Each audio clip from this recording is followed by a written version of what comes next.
Hi everyone, in front of me I've got Samsung Galaxy S24 Plus, and let me share with you how to change video resolution on this device.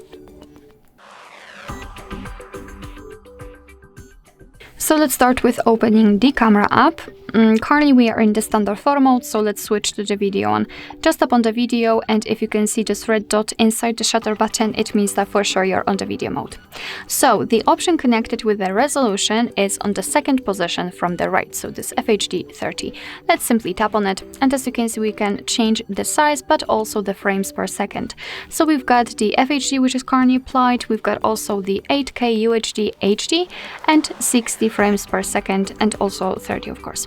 So all we have to do is to tap on the option like to use. So for example 8K, as you can see in this option only 30 frames per second is available. You can set this one or this one, it does not really matter. Whether you can see the highlighted option and it is notified here, it means that your device will apply the resolution and use it whilst recording a video.